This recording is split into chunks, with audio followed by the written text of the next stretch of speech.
नमस्कार विद्यार्थी मित्रांनो, काल व्हिडिओ लेक्चरमध्ये आपण एक संकल्पना पाहिलो होतो. काल आपण कालची संकल्पना पत पैसा ही संकल्पना आपण काल पाहिलो होतो. तर आजच्या या शॉर्ट व्हिडिओ लेक्चरमध्ये आपण आणखी एक संकल्पना पाहणार आहोत, ती म्हणजे पैसा गुणक, मनी मल्टिप्लायर. विद्यार्थी मित्रांनो, तुम्हाला माहिती असेल की पैसा या टॉपिकमध्ये बऱ्याच विद्यार्थी मित्रांना फार अवघड वाटणारी संकल्पना पैसा गुणक अतिशय सोप्या भाषेत आणि सोप्या उदाहरण साहाय्याने आपण आजच्या लेक्चरला पैसा गुणक ही संकल्पना पाहणार आहोत. ठीक आहे, तर लक्षपूर्वक व्हिडिओ पहा. तुम्हाला या व्हिडिओवर काही प्रश्न असतील तर प्रश्न कमेंट करा, खाली कमेंट बॉक्समध्ये कमेंट करा किंवा आपल्या टेलिग्रामच्या चॅनलवर जरी टाकला तरी तुमच्या प्रश्नाची उत्तरं तुम्हाला मिळतील. ठीक आहे, असे बरेच व्हिडिओ, शॉर्ट व्हिडिओ, इकॉनॉमिक्सच्या बेसिक कन्सेप्ट किंवा आणखी काही अर्थशास्त्रामधील इतर संकल्पना तुमच्या भेटीला येणार आहेत. यूट्यूबच्या माध्यमातून आपण हे व्हिडिओ अवेलेबल करून देतोय. जास्तीत जास्त विद्यार्थी मित्रांचा अर्थशास्त्राचा अभ्यास हा सुकर व्हावा आणि त्यांना सहज काही गोष्टी लक्षामध्ये याव्यात यासाठी हा छोटासा प्रयत्न. आता हा संकल्पनेचा हा जो आपण एक इव्हेंट चालू केलाय तो कंटिन्यू असणार आहे. तर विद्यार्थी मित्रांनो, जास्तीत जास्त विद्यार्थी मित्रांना शेअर करा, तुम्ही पहा आणि मॅक्सिमम कन्सेप्ट क्लिअर करून घ्या. चलो, आज की ये कन्सेप्ट मनी मल्टीप्लायर. चलो ब्रेक करते हैं. मनी मल्टीप्लायरचा अर्थ काय होतो याच्याविषयी माहिती पाहू बघा आजच्या लेक्चरला. विद्यार्थी मित्रांनो, तुम्हाला सगळ्यांनाच माहिती असेल की पैसा कोण छापतं. अर्थव्यवस्थेने पैसा छापायचं काम कुणाकडे आहे, तर आरबीआय पैसा छापते. तुम्हाला सगळ्यांना माहिती आहे आरबीआय नोटा छापते, पैसा छापते. तर आता आरबीआय किती पैसे छापू शकते याच्याविषयी बऱ्याच विद्यार्थ्यांना माहिती असेल की आरबीआय किती पण पैसे छापू शकते. ठीक आहे, तर साधारणतः आरबीआयला चलन छापायचं असेल किंवा चलन निर्मिती करायची असेल तर आरबीआय कडे कमीत कमी काही प्रमाणात ऍसेट्स असले पाहिजे. बघा, ऍसेट्स. तर ऍसेट्स म्हणजे काय, तर आरबीआय कडे असणारी मालमत्ता आहे, मालमत्ता. ठीक आहे, मग आता आरबीआयला नवीन चलन छापायचं असेल तर आरबीआय किती पैसे छापू शकते. ठीक आहे, तर आरबीआय कडे जर विशिष्ट प्रमाणात असेट्स किंवा मालमत्ता असेल तर आरबीआय हव्या तेवढ्या प्रमाणात अमर्याद पैसा छापू शकते. पण फक्त त्या प्रमाणात आरबीआय कडे काही संपत्ती, मालमत्ता असायला पाहिजे. ही जर असेल तर आरबीआय आवश्यकतेप्रमाणे लागेल तेवढा पैसा छापू शकते. आणि जर त्या प्रमाणात आरबीआय कडे मालमत्ता नसेल तर आरबीआयला जास्त पैसे छापता येणार नाहीत. मग आता आरबीआय कडे ऍसेट्स किती असावेत. बऱ्याच विद्यार्थी मित्रांना माहिती असेल किंवा मी क्लासमध्ये पण क्लिअर केलंय की आरबीआय कडे कमीत कमी ऍसेट्स किती असायला पाहिजे, तर साधारणतः आरबीआय कडे 200 कोटी रुपये असायला पाहिजे. 200 कोटी रुपये. तर 200 कोटी रुपये कसे, ह्यासाठी कोणती पद्धत आहे, तर आरबीआय किमान निधी पद्धती वापरते. किमान निधी पद्धत, किमान निधी पद्धत, त्याला मिनिमम ड्रॉइंग राईट्स असे म्हणतात. किमान निधी पद्धत यानुसार आरबीआय कडे 200 कोटी रुपयाचे ऍसेट्स असले पाहिजे, मालमत्ता असली पाहिजे. पण ते 200 कोटी रुपयाचं वर्गीकरण कसं आहे, 200 कोटी रुपयाचं वर्गीकरण कसं आहे, चला बरं कमेंट बॉक्स मध्ये कमेंट करा. वर्गीकरण कसं असेल, त्या 200 कोटी रुपयापैकी 115 कोटी रुपयाचं आरबीआय कडे सोनं असलं पाहिजे, गोल्ड. ठीक आहे, 115 कोटीचं सोनं असावं. राईट. बघा, आपण मनी मल्टिप्लायर या संकल्पनेत जाणार आहोत, पण त्याच्या अगोदर आपल्याला काही बॅकग्राऊंड लागणार आहे, काही कन्सेप्ट लागणार आहे. त्या क्लिअर करत करत आपण डायरेक्ट मनी मल्टिप्लायर या संकल्पनेकडे जाणार आहोत. ठीक आहे, हे समजून घ्या. पैसा आरबीआय छापते. आरबीआयला जर चलन छापायचं असेल तर आरबीआय कडे ऍसेट्स असले पाहिजे. ते किती असावेत, तर साधारणतः 2000 कोटी एवढं किमान ऍसेट्स, कमीत कमी एवढं आरबीआय कडे मालमत्ता असायला पाहिजे. ते 200 कोटीचं प्रमाण कसं आहे, तर त्यापैकी 115 कोटीचं सोनं आरबीआय कडे असावं आणि त्यातलं बाकी उर्वरित 85 कोटीचं फॉरेन करन्सी म्हणजे परकीय चलन आरबीआय कडे असावं किंवा शासकीय रोखे म्हणतो आपण त्याला, शासकीय रोखे हे आरबीआय कडे असावेत. ठीक आहे, किंवा इतर दस्तावेजांमध्ये आरबीआय ते जमा करू शकेल असे 85 कोटी आरबीआय कडे असले पाहिजे. 85 कोटी फॉरेन करन्सी आणि 115 कोटीचं सोनं. या प्रमाणात आता हे जेवढं ऍसेट्स, ही मालमत्ता जेवढी वाढत जाईल तेवढा आरबीआय अधिक पैसे छापू शकते. पण जे ऍसेट्स कमी असतील तर आरबीआयला तेवढा पैसा छापता येणार नाही. ठीक आहे, आरबीआयला आता आरबीआय पैसा का छापते ह्याच्याविषयी आपण स्वतंत्र माहिती बघू नंतर. ठीक आहे, आरबीआयचा पैसा कुणाकडे येतो, ठीक आहे, त्यानंतर आरबीआय त्या पैशाचं काय करते वगैरे वगैरे, या सगळ्या गोष्टी आपण मौद्रिक धोरणाच्या वेळेला त्या अभ्यासणार आहोत. ठीक आहे, मग आता एवढं समजून घ्या की आरबीआय चलन निर्मिती करण्यासाठी आरबीआय कडे काय असलं पाहिजे, ऍसेट्स असायला पाहिजे. बरं, जसं आरबीआय कडे ऍसेट्स असतात तसंच आरबीआय कडे लायबिलिटीज असतात. लायबिलिटीज म्हणजे काय, तर त्याला देयता म्हणतो आपण. देयता म्हणजे असा पैसा जो आरबीआय ला परत बँकेला वापस करायचा असतो. मग उदाहरणार्थ कुठला पैसा, तर CRR कॅश रिझर्व्ह रेशो हा आरबीआय कडे निधी जमा असतो जो बँकेला परत करायचा आहे. की इतर बँकाचा निधी आहे, समजा रेपो रेट नावाचा एक प्रकार आहे, रेपो रेट. ठीक आहे, रेपो रेट यामध्ये बँका आरबीआय तारण घेते. तारण म्हणून रोखे वगैरे समजा बँका काय करतात, रेपो रेट अंतर्गत अल्पकाळाचं कर्ज घेण्यासाठी स्वतःकडले रोखे आरबीआय कडे गहाण ठेवतात, तारण म्हणून ठेवतात आणि आरबीआय कडनं अल्पकाळासाठी कर्ज घेतात. त्याचा व्याजदर जो असतो तो व्यापारी बँकांना आरबीआय द्यायचा असतो. बरोबर. मग आरबीआयने यांना रेपो रेट अंतर्गत दिलेलं कर्ज. ओके. मग हे रेपो रेट मध्ये कर्ज घेताना बँकेला काय ठेवावं लागेल, तारण ठेवावं लागेल रोखे म्हणून. म्हणजे तारण आरबीआय कडे जमा आहे तोपर्यंत काय देयता आहे, म्हणजे ते बँकांना परत करायचे. बरोबर. आणि हे जे मालमत्ता असते ते आरबीआय कडे राहणारी संपत्ती आहे. मग आरबीआय कडे किती मालमत्ता असावी, तर 200 कोटी असावे. त्यातलं 115 कोटीचं सोनं असावं आणि 85 कोटीचं परकीय चलन असावं. एवढं असेल तर आरबीआय नवीन चलन छापवू शकते, हे लक्षात ठेवा फक्त. ठीक आहे. ओके. आपण नेक्स्ट स्लाइड कडे जाऊ. बघा आता आरबीआयने नवीन छापला पैसा. आता एक लक्षात घ्या, एकच मिनिट पेन चेंज करतो. आरबीआय. ओके. आता समजा आरबीआयने छापलेला पैसा, आरबीआय जो काही निधी छापला असेल, आरबीआय कडे समजा विशिष्ट मालमत्ता आहे, त्या प्रमाणात समजेल की आपण आरबीआयने 1000 रुपये छापलेले आहेत. ओके, 1000 रुपये. आता हे 1000 रुपये आरबीआय छापलेले पैसे आरबीआय कडे राहणार आहेत का, नाही. ते कुणाकडे येणार आहेत, तर आरबीआय कडला पैसा हा बँकांकडे येतो. Bank, commercial bank. ठीक आहे. ज्या कुठल्या व्यापारी बँका आहेत त्या बँकांकडे आरबीआयचा पैसा येतो. राईट. मग आता बँकांकडे असणारा पैसा किंवा समजा तो पैसा शासनाकडे दिला असला आरबीआयने, शासन. ठीक आहे, गव्हर्नमेंटकडे आला असेल. शासनाकडून सुद्धा तो पैसा लोकांकडे आला असेल, लोकांनी तो पैसा पुन्हा बँकेत जमा केला असेल.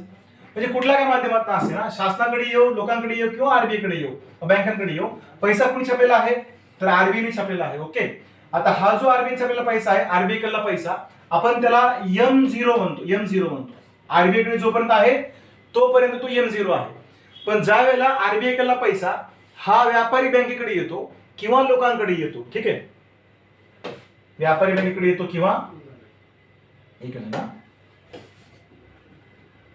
व्यापारी बँकेकडे येतो किंवा लोकांकडे येतो. ठीक आहे. आरबीआयने समजा 1000 रुपये छापलेत. ओके. हे आरबीआय कडे जमा असणारा पैसा म्हणजे काय असेल, आरबीआय कडलं M0 हा आरबीआयचा संचित पैसा आहे. संचित पैसा, संचित पैसा आरबीआय कडे असणारा पैसा. Okay, M0. आता आरबीआय कडे संचित पैशामध्ये काय काय असते, तर व्यापारी बँका आरबीआय कडे CRR म्हणून जमा करतात. तो पैसा आरबीआय कडे संचित पैसा असेल. जे की आरबीआय कडे आरबीआयची मालमत्ता असते तो संचित पैसा आहे. आरबीआय कडे जमा असणारा पैसा, ह्या पैशाला M0 म्हणजे त्याला संचित पैसा, रिझर्व्ह मनी म्हणतो आपण. ठीक आहे, रिझर्व्ह मनी. आता हा रिझर्व्ह मनी कुणाकडे येणार आहे, तर समजा बाजारामध्ये ग्राहकाकडे पैसा आला असेल. ओके, ग्राहक. आता हा ग्राहक, त्याच्याकडे पैसे असतील, समजा या ग्राहकाकडे समजत की आपण 1000 रुपये आहेत, त्याच्याकडे कॅश फॉर्म मध्ये पैसे आहेत, कॅश इन हँड, म्हणजे त्या ग्राहकाच्या हातामध्ये 1000 रुपये आहेत असं समजा. आता ग्राहकाकडे 1000 रुपये आहेत याचा अर्थ काय होतो, की त्यांच्याकडे कॅश फॉर्म मध्ये पैसा आहे. मग अशा प्रकारच्या पैशाला काय म्हणतात, तर त्याला आपण M1 म्हणतो. M1. तर M1 म्हणजे काय, तर M1 म्हणजे लोकांकडला पैसा, लोकांकडील पैसा, लोकांकडील पैसा. तर लोकांकडला पैसा हा कशामध्ये असेल, एकतर तो चलनी नोटामध्ये असेल, चलनी नोटा किंवा नाणे असतील, नाणे, सॉरी, चलनी नोटा किंवा नाणी. ओके, नोटा किंवा नाणे या स्वरूपात लोकांकडे पैसा असेल. बरोबर. लोकांकडे असणारे 1000 रुपये जे कॅश फॉर्म मध्ये आहेत त्याला आपण M1 म्हणतोय. ठीक आहे. बघा आता हा ए नावाचा व्यक्ती आहे, ह्याच्याकडे 1000 रुपये आहेत. हे 1000 त्याच्याकडे रोख स्वरूपात आहेत, रोख स्वरूपामध्ये आहेत. बरोबर. आता रोख स्वरूपामधला त्या व्यक्तीकडला पैसा, लोकांच्या हातामधला पैसा हा काय असेल, M1 असेल. तर सगळीच लोक स्वतःकडे पैसे स्वतःच्या हातामध्ये घेऊन फिरत नाहीत. ठीक आहे. तर लोक काय करणार, समजा माझ्याकडे 1000 रुपये आहेत, तर मला ते स्वतः जवळ ठेवायचे नसतील तर बँकेत जमा करणार. ओके. मग ज्यावेळेला बँकेमध्ये आपल्याला पैसे जमा करायचे, समजा एखादी कुठली कमर्शियल बँक आहे, कमर्शियल बँक, कुठली बँक, समजूयात का आपण SBI नावाची बँक आहे, SBI. ओके. आता SBI मध्ये मला पैसे जमा करायचे आहेत. ठीक आहे. मग SBI मध्ये माझं खातं असेल. ओके. समजा हे व्यक्तीचं एसबीआय मध्ये खातं असेल, आता खात्याचे तुम्हाला प्रकार माहिती आहेत. आता हे 1,000 त्याला ठेवायचे आहेत, ठेवायचे म्हणजे त्याला ठेवी म्हणून जमा करायचे आहेत, ठेवी. ओके, मग ठेवी जमा करताना तो काय करेल, एकतर तो ठेवी मागणी ठेवी जमा करेल, मागणी ठेवी, किंवा मुद्दती ठेवी जे आपण कालच्या व्हिडिओमध्ये बघितलं बघा, मुद्दती ठेवी. ओके, मागणी ठेवी आणि मुद्दती ठेवी अशा दोन ठेवीचे प्रकार आहेत. तर मुद्दती ठेवीमध्ये येतं काय आणि मागणी ठेवीमध्ये काय येतं बघा. मुद्दती ठेवीमध्ये, मागणी ठेवीमध्ये दोन प्रकार आहेत. एकतर ठेवी या चालू ठेवी असतील, चालू ठेवी, किंवा बचत ठेवी असतील. मी कालच्याही व्हिडिओमध्ये सांगितलं होतं, बचती ठेवी असतील, बचती ठेवी, करंट डिपॉझिट आणि सेव्हिंग डिपॉझिट. ओके, या दोन पैकी कुठल्या तरी एका खात्यात हा एक व्यक्ती पैसे जमा करेल. ठीक आहे, कारण त्याला ते पैसे वापरायचे आहेत. म्हणजे वापरायचे असतील तर तो मुद्दती ठेवीमध्ये तो पैसे जमा करेल का? करणार नाही. कुठे जमा करेल? मागणी ठेवीमध्ये जमा करेल. म्हणजे लक्षात घ्या, यातला लोकांकडे असणारा पैसा म्हणजे हा पैसा, कागदी नोटा किंवा नाणी, आणि बँकेकडे असणाऱ्या मागणी ठेवी. ओके, लोकांकडला पैसा प्लस मागणी ठेवी या दोघांची बेरीज केलो आपण तर आपल्याला काय मिळेल? मी काय सांगतो लक्ष घ्या. लोकांकडला पैसा त्यांच्याकडे कॅश मध्ये असणारा, किंवा तो पैसा बँकेत मागणी ठेवी जमा केला असेल तर असा पैसा, लोकांकडला पैसा प्लस मागणी ठेवी या दोन्हीला काय म्हणतात? तर त्याला M1 म्हणतात. ठीक आहे, M1. M1 चा अर्थ काय होतो? तर M1 म्हणजे दोन गोष्टी आहेत, एक मागणी ठेवी, दुसरा लोकांकडला पैसा, या दोन्हीला M1 म्हणतात. बरोबर? ठीक आहे. आता बघा, मागणी ठेवीपैकी, आता मागणी ठेवी हे 1,000 रुपये समजेल की या चालू खात्यामध्ये आहेत, 1,000 रुपये. ठीक आहे, ते चालू खात्यामध्ये असणारे 1,000 रुपये किंवा बचत खात्यामध्ये असणारे 1,000 रुपये ह्या बँकांच्या मागणी ठेवी आहेत. म्हणजे मागणी ठेवी कशाला म्हणतात? समजा या ग्राहकांनी एसबीआय ला सांगितलं की मला 1,000 रुपये माझे परत हवे आहेत, एसबीआय ला लगेच 1,000 रुपये द्यावे लागतील. बरोबर? मग एसबीआय काय करते की रोख स्वरूपात तो पैसा बाळगते, म्हणजे एसबीआय ला तो पैसा वापरता येत नाही. बरोबर? मात्र काही काही ग्राहक असतात, समजा त्याच्याकडे 1,000 रुपये पडून आहेत पण त्याला ते वापरायचे नाहीत. मग समजूयात की आपण ते 1,000 रुपये त्यांनी एफडी केलेले आहेत. ओके, ते 1,000 रुपये त्यांनी काय केले? एफडी केले. एफडी किंवा आरडी, इकडे दोन खाते असतात, एफडी किंवा आरडी. ओके, एफडी म्हणजे फिक्स्ड डिपॉझिट, आरडी म्हणजे रिक्युरिंग डिपॉझिट. एफडी तुम्हाला सगळ्यांना माहिती आहे की आपल्याकडे समजा विशिष्ट पैसे असतील तर बँकेत आपण ते एकदा जमा करतो आणि विशिष्ट कालावधीसाठी करतो. ते पैसे आपण वापरत नाहीत, तोपर्यंत पैसे ते कोण वापरणार? बँक वापरणार, एफडी. आता एफडी मध्ये पण दोन प्रकार आहेत. एक तर एफडी शॉर्ट टर्मची असते किंवा लॉंग टर्मची असते. राईट, शॉर्ट टर्म किंवा लॉंग टर्म. एका वर्षापर्यंत एफडी असते किंवा एका वर्षापेक्षा जास्त काळाची एफडी असेल. एका वर्षापर्यंत असेल तर शॉर्ट टर्म एफडी, एक वर्षापेक्षा जास्त असेल लॉंग टर्म एफडी. ओके, जसं M1 आहे तसं M2 म्हणजे काय? मग M2 कशाला म्हणतात? तर M2 मध्ये दोन गोष्टी येतात, एक M1 प्लस एका वर्षापर्यंतच्या लोकांच्या ठेवी. ओके, एका वर्षापर्यंत लोकांच्या ठेवी आणि M1. हा बघा, तीन गोष्टी मी तुम्हाला सांगतो. एक M0 म्हणजे काय? आरबीआय कडे असणारा पैसा. M1 म्हणजे काय? लोकांकडे असणारा पैसा किंवा लोकांचा मागणी ठेवीमध्ये जमा असणारा पैसा. ह्या दोन्हीला काय म्हणतात? M1. M2 म्हणजे काय? तर लोकांकडे असणारा पैसा, मागणी ठेवीमध्ये असणारा पैसा प्लस एका वर्षापर्यंत असणाऱ्या ठेवी, ह्याला काय म्हणतात? M2. आणि M3 म्हणजे काय? M3 मध्ये काय येतं? M3 मध्ये M2 प्लस लोकांच्या दीर्घकालीन ठेवी यांचा समावेश हा कशामध्ये होईल? M3 मध्ये होईल. M3 मध्ये काय येतं बघा, इथं M2 प्लस लोकांच्या दीर्घकालीन ठेवींचा समावेश होतो. मग तुम्हाला या संकल्पनेमध्ये एवढं लक्षात ठेवायचे, चार गोष्टीमध्ये पैसा मोजतो आपण. कोणत्या चार गोष्टी? एक आरबीआय कडे असणारा पैसा, ज्याला आपण काय म्हणतो? आरबीआय कडे असणारा पैसा म्हणजे कोणता पैसा असेल तो? M0. दुसरा लोकांकडे असणारा पैसा म्हणजे M1. तिसरा बँकांकडे असणाऱ्या एका वर्षापर्यंत ठेवी ज्याला M2 म्हणतो आपण. आणि बँकांच्या लॉंग टर्म डिपॉझिट किंवा मुदती ठेवी, एका वर्षापेक्षा जास्त काळाच्या ठेवी ला काय म्हणतात? M3. M0, M1, M2 आणि M3 हा बाजारातला एकूण पैसा आहे मित्रांनो. राईट, बाजारातला एकूण पैसा असेल. चला पुढच्या स्लाइडकडे थोडं तुम्हाला हेच या चार गोष्टी थोडंसं सिस्टमॅटिकली सांगतो आणखी तुमच्या लक्षामध्ये येऊन जाईल. बघा, यातला आपण M0 पूर्वी काय व्हायचं बघा, 1977च्या अगोदर, 77 पूर्वी आपण पैसा मोजताना फक्त यम या एका फॉर्म मध्ये पैसा, एकूण पैसा मोजायचो यम मध्ये. पण नंतर 1998च्या वाय व्ही रेड्डी नावाची समिती होती. 1998ची वाय व्ही रेड्डी नावाची समिती आहे. मग या समितीनं चलन मापनासाठी 4 साधनं सांगितले. त्यापैकी एक M0, त्यानंतर M1, M2 आणि M3. ओके, ही 4 साधनं आहेत. हा, त्याच्यामध्ये आणखी L1, L2, L3 पण आहेत. हा, जुना पैसा, नवीन पैसा अशा काही गोष्टी त्याच्यामध्ये आहेत. त्याच्याविषयी आणखी सेपरेट व्हिडिओ करेन मी नंतर. ठीक आहे, हे त्यांनी सांगितलं. मग या समितीच्या शिफारशीनुसार आपण 4 फॉर्म मध्ये एकूण पैसा मोजतो, एकूण पैशाचा पुरवठा. मग त्यातला एक घटक आहे M0. M0 ला काय म्हणतात, तर ह्यालाच संचित पैसा असं नाव आहे. आरबीआय कडे जमा असणारा संचित पैसा, ज्याला नॅरो मनी म्हणतात. संचित पैसा यामध्ये येतं काय, याच्यामध्ये काय काय येतं, एक आरबीआय कडला पैसा, आरबीआय कडील पैसा प्लस आरबीआय कडे जमा असलेल्या ठेवी.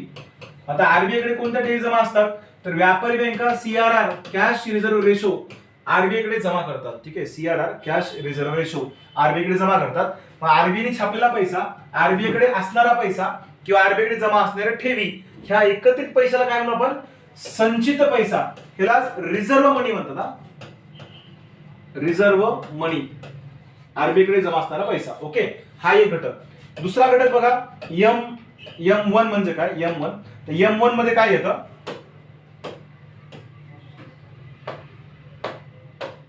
M1 मध्ये बघा, लोकांकडला पैसा, म्हणजे आपण थोड्या वेळाखाली बघितलं तर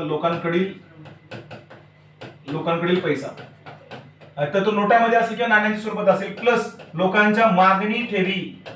लोकांच्या कोणत्या ठेवी, मागणी ठेवी. तर मागणी ठेवीमध्ये काय येतं, एकतर चालू ठेवी असतील, करंट डिपॉझिट, किंवा सेव्हिंग डिपॉझिट, बचत ठेवी. चालू ठेवी आणि बचत ठेवी या लोकांकडे असणाऱ्या ठेवी आहेत. दुसरा घटक बघा M2. तर M2 मध्ये काय येतं, M2 मध्ये M1 प्लस, म्हणजे या दोन्ही गोष्टी M2 मध्ये येणार आहेत, प्लस एक गोष्ट वाढते, ती म्हणजे काय, तर एका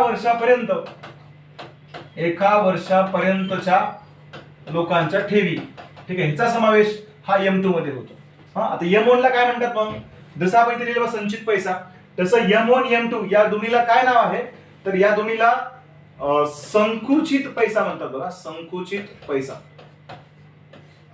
पैसा, ह्यालाच नॅरो मनी असे नाव आहे. नॅरो मनी, संकुचित पैसा म्हणजेच नॅरो मनी. जसा रिझर्व्ह मनी आहे तसा हा नॅरो मनी असेल. बघा, दोन्हीला, या M1 ला सुद्धा आणि M2 ला सुद्धा काय नाव आहे, संकुचित पैसा. M0 ला काय नाव आहे, संचित पैसा. ठीक आहे. मग M3 मध्ये काय येतं, तर M3 मध्ये M2. तर M2 म्हणजे लोकांकडला पैसा येईल, मागणी ठेवी येतील, एका वर्षापर्यंत ठेवी येतील. तिन्ही गोष्टी M2 3 मध्ये पण येतात. प्लस एक गोष्ट, ती म्हणजे दीर्घकालीन पैसा. ठीक आहे, दीर्घकालीन ठेवी म्हणून पैसा म्हणा, दीर्घकालीन ठेवी, लॉंग टर्म डिपॉझिट, ह्याचा समावेश हा M3 मध्ये होतो. M3 मध्ये मग हे M1, M2, M3 आणि M0 ह्या चारही घटकाची बेरीज केली आपण, तर काय मिळेल आपल्याला, एकूण, बघा मी काय लिहितो, एकूण पैशाचा पुरवठा कळतो. एकूण पैशाचा पुरवठा, बाजारामध्ये एकूण किती पैसे आहेत हा मोजायचा, पुरवठा मोजायचा असेल तर आपल्याला 4 गोष्टी मोजाव्या लागतील. बरोबर. मग आता पैसा गुणक आपल्याला समजून घ्यायचे. पैसा गुणक म्हणजे काय, एका उदाहरणाच्या सहाय्याने तुम्हाला समजून देतो. बघा, पैसा गुणकाचा अर्थ काय होतो. चलो, आता आपण समजूयात की आपली देशातली सर्वोच्च बँक आरबीआय, या आरबीआय ना बाजारामध्ये काही पैसे काढून दिलेले आहेत. समजा की बाजारात 1000 रुपये दिलेले आहेत. ठीक आहे, तर बाजारातल्या समजा एखाद्या व्यक्तीकडे, समजा आता हा गोविंद नावाचा व्यक्ती आहे. ओके, त्याच्याकडे समजत की आपण 1000 रुपये आहेत. आता या व्यक्तीनं 1000 रुपये बँकेत जमा केले तर बँकेला ते पैसे वापरता येतील, अन्यथा वापरता येत नाहीत. बरोबर. आता समजा ह्या व्यक्तीनं हे 1000 रुपये त्यांनी एखाद्या बँकेत, आता घेतलेलं उदाहरण, समजा SBI बँकेत 1000 रुपये त्यांनी जमा केले. 1000. ओके, म्हणजे कोणत्या खात्याला केलेले आहेत, एकतर चालू खातं किंवा बचत खातं. आता तुमच्या बऱ्याच लोकांचे खाते असतील बँकेमध्ये. आपलं साधारणतः कोणतं खातं असतंय, बचत खातं. राईट. आता सेव्हिंग डिपॉझिट, बचत खातं, सेव्हिंग मध्ये किती पैसे जमा केलेत, 1000 रुपये. आता बघा, आरबीआय काय सांगते बँकांना, की तुमच्याकडे जो रोख पैसा आहे, आता हे 1000 रुपये बँकेकडे कसे आहेत, तर रोख पैसे, बरोबर, रोख कॅश फॉर्म मध्ये आहेत. आरबीआय काय म्हणते, तुमच्याकडे असणारा रोख पैसा हा तुम्ही कर्ज देत असताना सगळ्याचा सगळा पैसा लोकांना कर्ज म्हणून देऊ नका. काही पैसे तुमच्याकडे ठेवा. काही पैसे ठेवा म्हणजे काय, संचित रिझर्व्ह पैसा, रिझर्व्ह पैसा किंवा cash reserve, cash reserve ratio, त्याला काय म्हणू आपण, CRR. भारतातल्या प्रत्येक व्यापारी बँकेला त्यांच्याकडे असणाऱ्या मागणी ठेवीच्या प्रमाणात किंवा एकूण ठेवीच्या प्रमाणात काही प्रमाणात रोख पैसा आरबीआय कडे जमा करावा लागतो. राईट, आरबीआय कडे जमा करावा लागतो, त्याला CRR म्हणतो आपण. जसं आरबीआय कडे CRR जमा करावा लागतो, अगदी तसंच बँकांना सुद्धा स्वतःकडे काही प्रमाणात रोख पैसे बाळगायचे असतात. बँका सगळंच कर्ज देऊ शकत नाहीत. ठीक आहे, समजा आरबीआयने सांगितलं असेल की तुम्ही रोख पैसा म्हणून 10% स्वतःजवळ ठेवा. राईट, 1000 रुपयापैकी 10% स्वतःजवळ ठेवायचे आहेत. मग आता बघा, एसबीआय कडे 1000 रुपये जमा केले, समजा या व्यक्तीने 1000 रुपये जमा केलेले आहेत. एसबीआय काय करेल, पुढच्या एखाद्या ग्राहकाला कर्ज पुरवठा करेल. ठीक आहे, तर कुठलीही बँक स्वतःकडे सगळे पैसे बाळगत नसते. बँका काय करतात, आपल्याकडे जेवढे पैसे आलेत त्यातलं काही प्रमाणात लोकांना कर्ज पण देतात आणि काही रक्कम स्वतःकडे बाळगतात. बरोबर, एसबीआय कडे 1000 रुपये आहेत. एसबीआय काय करेल, या दुसऱ्या ग्राहकाला, ठीक आहे, समजा हा दुसरा ग्राहक प्रमोद आहे समजा, ठीक आहे, त्या प्रमोदला एसबीआय ला समजा पैसे द्यायचे 1000 रुपये पैकी, तर एसबीआय काय करणार, 1000 रुपये देणार नाही. काय करेल, फक्त 900 रुपये देईल. कारण काय, कारण 10% त्यांना रोख रक्कम स्वतःकडे बाळगायची रिझर्व्ह म्हणून. बरोबर, मी एसबीआय ला जर 10% बाळगायचे असेल तर 100 रुपये जवळ ठेवावे लागतील. 100 रुपये एसबीआय कडेच उरतील. 100 रुपये किती दिले त्याला, 900 रुपये त्या ग्राहकाला प्रमोदला कर्ज म्हणून 900 रुपये दिले. बरोबर, मग आता बघा, एसबीआय कडे 1000 होते, इकडे 900 दिले. मूळचा जमा असणारा पैसा 1000 प्लस एसबीआय ने दिलेलं कर्ज किती, 900 रुपयाचं कर्ज आहे. 100 रुपये कुणाकडे आहेत, तर त्या बँकेकडे 100 रुपये आहेत. 100 रुपये का, कारण 10% पैसा त्या बँकेला स्वतःजवळ बाळगायचा. ओके, मग समजा प्रमोदने काय केलं, हा पैसा पुन्हा दुसऱ्या एका बँकेत जमा केला. समजून की आपण आयसीआयसीआय नावाची बँक आहे, आयसीआयसीआय. ओके, ह्या आयसीआयसीआय बँकेत प्रमोदने 900 रुपये जमा केले. राईट, मग आता बघा, आरबीआयचा हा नियम 10%चा, म्हणजे स्वतःकडे पैसे ठेवायचे आणि बाकीचे पैसे कर्ज म्हणून द्यायचे. ठीक आहे, हा नियम या सगळ्या बँकेला लागू आहे. मग ही बँक काय करेल, दुसऱ्या ग्राहकाला कर्ज देईल. आता दुसऱ्या ग्राहकाला कर्ज देताना याही बँकेला स्वतःजवळ रोख पैसा बाळगावा लागेल 10%. मग आता 900 रुपयाचं 10% म्हणजे किती, तर समजा त्यातले 90 रुपये होतील. 90 रुपये बँक काय करेल, तर 90 रुपये स्वतःकडे बाळगेल 900 पैकी. ठीक आहे, 90 रुपये स्वतःकडे बाळगेल. कर्ज किती देईल मग, समजत की पण 810 रुपये या बँकेने दुसऱ्या एका ग्राहकाला कर्ज दिलेलं आहे.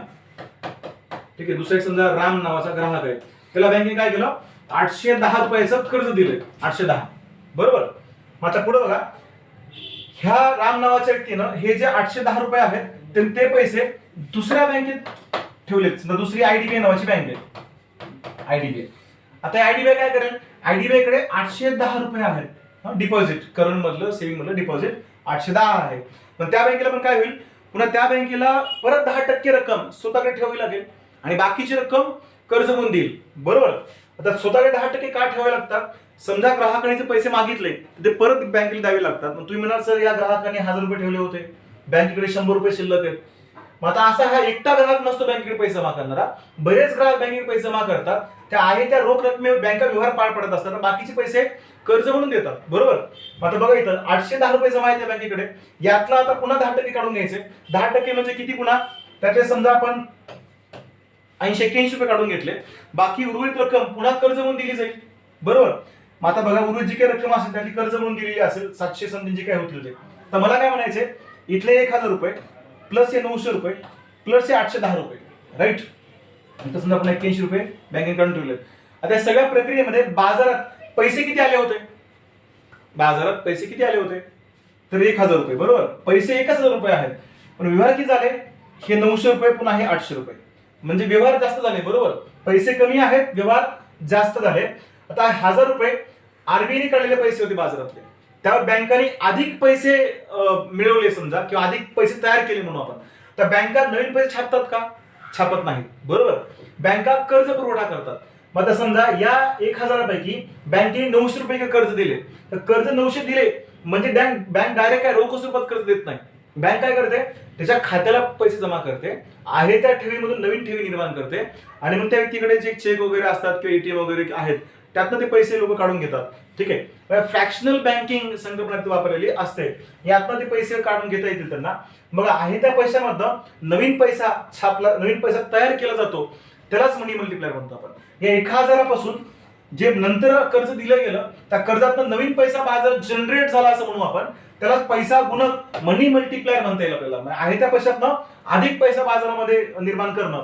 मग समजा या व्यक्तीनं हे जर 1,000 रुपये बँकेत जमाच केले नसते तर, त्यांनी डिपॉझिट केलं नसतं बँकेत, तर मग जर डिपॉझिट केलं नसतं तर बँकेला पण पैसा नसल्यामुळे कर्ज देता आलं नसतं, त्यावेळी बँकेला अधिक पैसा निर्माण करता आला नसता.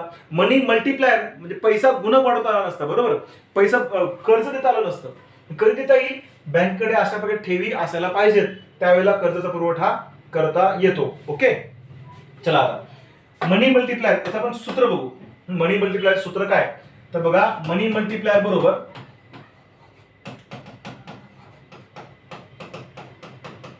Multiply is equal to 1 divided by RR. हे त्याचं सूत्र आहे, 1 डिवाइडेड बाय RR. तर 1 डिवाइडेड बाय RR चा अर्थ काय होतो हे पण समजून घ्या. 1 डिवाइडेड बाय RR म्हणजे काय, ते RR चा अर्थ ह्याला मॉनिटरी बेस रिझर्व्ह रेशो म्हणून आपण, संचित पैसा, आणि हा बाजारामध्ये असणारा पैसा. ठीक आहे, एकूण पैशाचा पुरवठा तो समजा आपण 1च्या प्रमाणामध्ये आहे पैशाचा पुरवठा. ठीक आहे, पायाभूत पैसा किंवा आरबीआयने बाजारामध्ये आणलेला पैसा किंवा रिझर्व्ह पैसा म्हणून आपण त्याला, कॅश रिझर्व्ह. ठीक आहे, तो किती आहे समजा की आपण 10च्या प्रमाणामध्ये आहे, 10च्या प्रमाणात. ठीक आहे, 10च्या प्रमाणात. मग त्याचं उत्तर किती येईल, तर 10 असण्याचं उत्तर येईल, बरोबर, 10चं उत्तर येईल. मग समजा आता हे कसं कसं वाढत जाईल, कशा पद्धतीने वाढ होते किंवा घट होते. समजूया 1,000 रुपये असतील एका व्यक्तीकडे, जर 10% जमा करायचे असतील कॅश रिझर्व्ह रेशो, तर किती जमा करावे लागतील, 100 रुपये. बाकीचं कर्ज पुरवठा केला जाईल. ओके, त्यांना पण समजा आता याला 100 रुपये जमा केले असतील कॅश रिझर्व्ह म्हणून, उरले किती, 900. तर 900 पैकी पुन्हा समजा 10%, 900चे 10%, 900 10%, मग पुन्हा किती जमा करावे लागतील, इकडं 90 रुपये जमा करावे लागतील. ठीक आहे, बाकी उरलेले 810 काय असेल, पुढच्या व्यक्तीला कर्ज म्हणून दिलं जाईल, पुन्हा त्याचे आणखी 10%. मग या प्रमाणात 10च्या पटीत, एक पैसा गुणक 10च्या पटीत वापरतो आपण. म्हणजे बाजारामध्ये आहे त्या पैशातून जे अधिक कर्ज दिलं जाईल त्या सगळ्याची बेरीज, त्याला एकूण पैसा किंवा त्याला पैसा गुणक असं म्हणतात, पैसा गुणक, बरोबर. आता हे जे 10% ठरवलंय CRR, हा CRR किंवा रिझर्व्ह रेशो हा जेवढा जास्त, समजा तो 15% असेल किंवा 15%च्या पुढे नसतो CRR, बरोबर, किंवा तो समजा 5% असेल किंवा तो 3% असेल. आता एक लक्षात घ्या, आरबीआय कडला CRRचा दर, हा CRRचा दर जेवढा जास्त असेल तेवढा बाजारात पैशाचा पुरवठा कमी असतो, बरोबर, आणि जेवढा CRRचा दर हा कमीत कमी असेल तेवढा बाजारात पैशाचा पुरवठा वाढतो. ओके, मग आरबीआय कडला पैसा आणि बाजारातला दिलेला कर्ज, ह्या दोघांचं गुणोत्तर, दोघांचा गुणाकार म्हणजे काय असेल, पैसा गुणक मनी मल्टिप्लायर आहे. ठीक आहे, बाजारात एकूण पैसा कितीने वाढलाय, ठीक आहे, आरबीआयने काढलेला पैसा आणि बाजारामध्ये कर्ज दिलेला पैसा, ह्या दोघांचं गुणोत्तर म्हणजे काय असेल, पैसा गुणक आहे. आलं लक्षात, पैसा गुणक सूत्र लक्षात ठेवा, 1 डिवाइडेड बाय RR. अजून एक महत्वाची गोष्ट, पैसा गुणक हा नेहमी 1 पेक्षा जास्त असतो. पैसा गुणक हा 1 पेक्षा जास्त असतो. ठीक आहे, तर आरबीआयच्या पैशाला काय म्हणतात, तर आरबीआय कडे जो पैसा जमा असतो M0, त्याला हाय पॉवर मनी म्हणतात. हाय पॉवर मनी, त्याला उच्च शक्ती पैसा म्हणतो आपण, उच्च शक्ती पैसा. आरबीआय कडे या पैशामध्ये समजा आरबीआयने जर घट केली असेल तर बाजारात पैसा वाढतो, आणि आरबीआय कडे पैसा वाढवला तर बाजारातला पैसा कमी होतो, बरोबर. मग आरबीआय जेवढा कमीत कमी CRR चा दर ठेवेल, आता सध्या CRR किती आहे, तर 4%. मग 4% रिझर्व्ह बँकेने ठेवावं लागेल, 4च्या पटीत 10% याच्यानुसार कर्ज पुरवठा केला जाईल. समजा CRR आरबीआयने वाढवला तर बँकांना जास्त सेव्हिंग मध्ये ठेवावं लागेल किंवा जास्त रिझर्व्ह ठेवावं लागेल. जास्त रिझर्व्ह ठेवायचा असेल तर बँका जास्त कर्ज देऊ शकणार नाहीत. मग कर्ज जास्त देता नाही आलं तर बँकांना जास्त अधिक पतनिर्मिती करता येत नाही किंवा पैशाचा पुरवठा वाढवता येत नाही. मग आरबीआयचा पैसा म्हणजे पायाभूत पैसा, ठीक आहे, RR, एकूण बाजारामध्ये असणाऱ्या पैशाला यांनी गुणाकार केल्याचं जे काही उत्तर येईल त्या उत्तराने भागातल्या पैशाला गुणाकार करायचा. ठीक आहे, आलेलं गुणाकाराचं उत्तर म्हणजे काय असेल, पैसा गुणक ही संकल्पना असेल. मित्रांनो, तुम्हाला एवढ्या या व्हिडिओ लेक्चरमध्ये पैसा गुणक ही संकल्पना क्लिअर झाली असेल. अशा आणखी बऱ्याच संकल्पना टप्प्याटप्प्याने आपल्याला तुम्हाला भेटीला येणार आहेत. कमेंट बॉक्समध्ये ज्या संकल्पना तुम्हाला हव्या आहेत त्याच्याविषयी कमेंट करा. अजून बऱ्याच कन्सेप्ट आपण युट्यूबच्या माध्यमातून आणणार आहोत. त्यासाठी आपलं युट्यूब चॅनल जॉईन करा आणि आपलं टेलिग्रामचं चॅनल सबस्क्राईब करा. ठीक आहे, थँक्यू. राजमुद्रा परिवाराच्या वतीने सर्व विद्यार्थी मित्रांचं हार्दिक स्वागत. धन्यवाद. थँक्यू.